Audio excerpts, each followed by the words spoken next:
Hello साथियों, स्वागत है आप सभी का ड्रीमपुर एग्जाम स्टडी प्लेटफॉर्म पर। साथियों, आज हम इस वीडियो में देखेंगे हिंदी साहित्य की प्रमुख रचनाएं आदिकाल और भक्तिकाल का इसमें विशेष समावेश है। ये टीजीटी, पीजीटी और सुपर टेट की दृष्टि से बहुत ही महत्वपूर्ण वीडियो होने वाला है।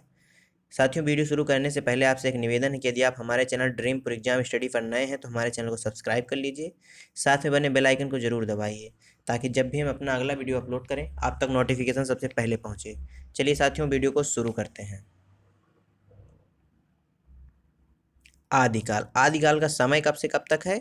तो 1050 से 1375 विक्रम संवत तक।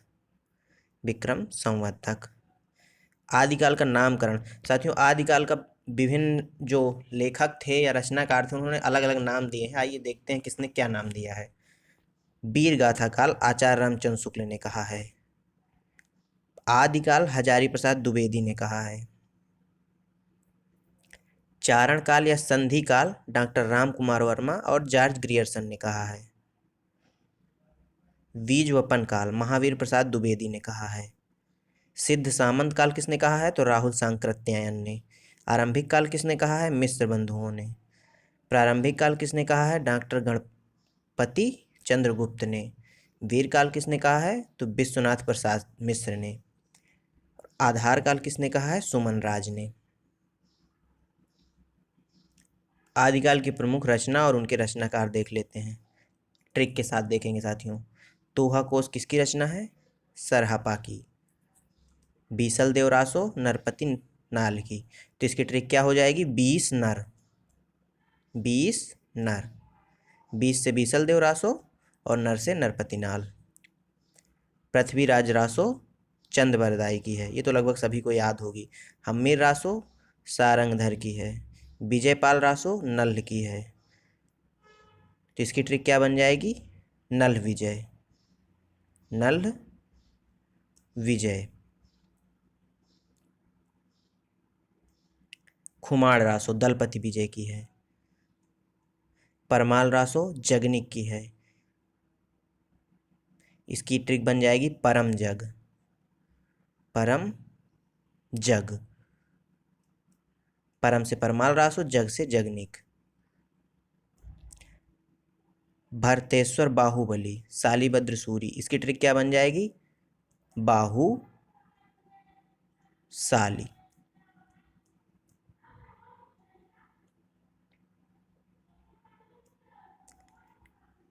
चंदल वाला रास, ये किसकी रचना है? आसगु की।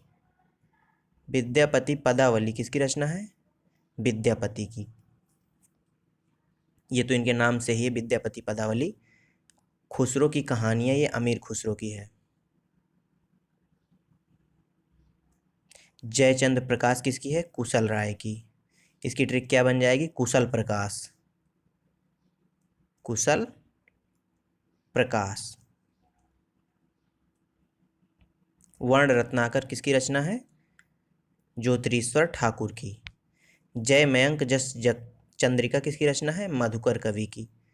परमात्म प्रकाश किसकी है? जो इंदु। तो इसकी ट्रिक बन जाएगी इंदु का प्रकाश। इंदु का प्रकाश। महापुराण किसकी रचना है? पुष्पदंत की। उपदेश रसायन किसकी रचना है? रास जिनी दत्त सूरी की। इसका ट्रिक क्या हो जाएगा? सूरी रसायन। सूरी सूरी रसायन। अब आता है साथियों भक्ति काल। भक्ति काल का समय कब से कब तक है? 1375 से 1750 विक्रम संवत तक।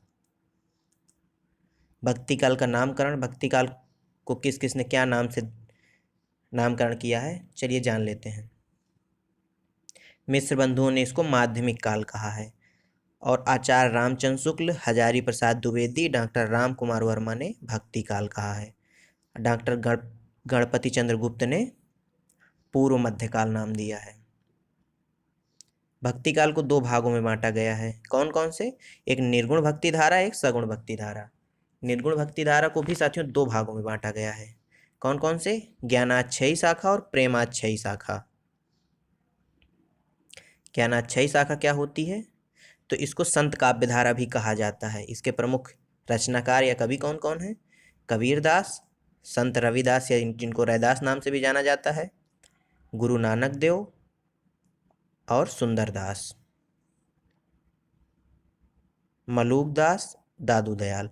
ये सभी ज्ञानाच्छई शाखा के कवि हैं जो जिनको संत काव्य धारा का कवि भी कहा जाता है।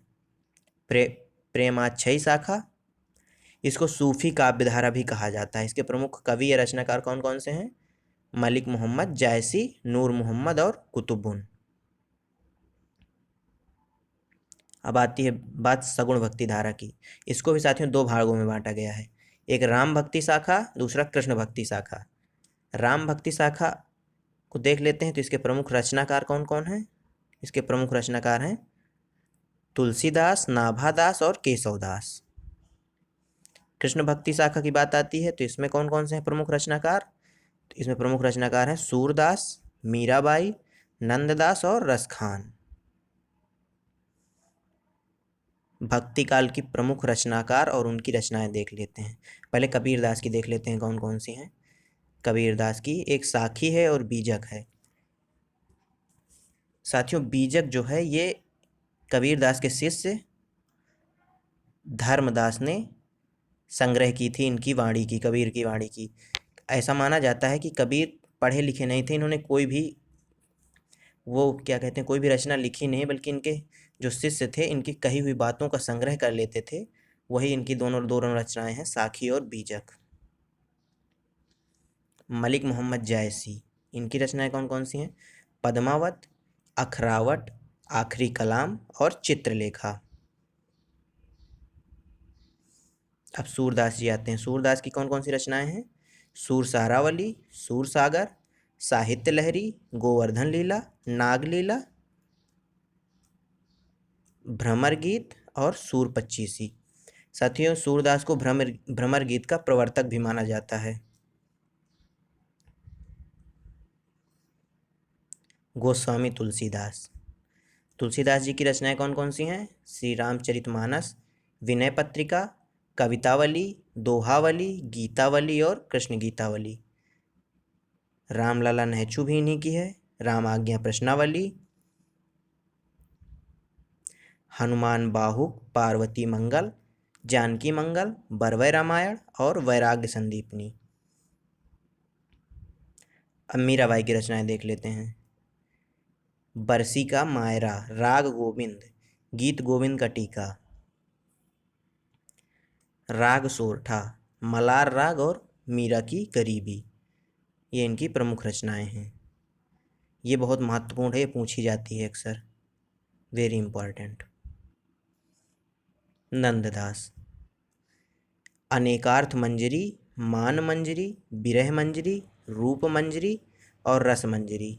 साथियों जितने भी मंजरी नाम से हैं वो सभी किसकी हैं? वो सभी नंददास की रचनाएं हैं। सुदामा चरित भी इन्हीं की रचना है। प्रेम 12 खड़ी भी इन्हीं की रचना है। साथियों इस वीडियो में यहीं तक। वीडियो में हमारे साथ बने रहने के लिए धन्यवाद। मिलते हैं आपको अगले वीडियो में। तब तक के लिए जय हिंद, जय भारत।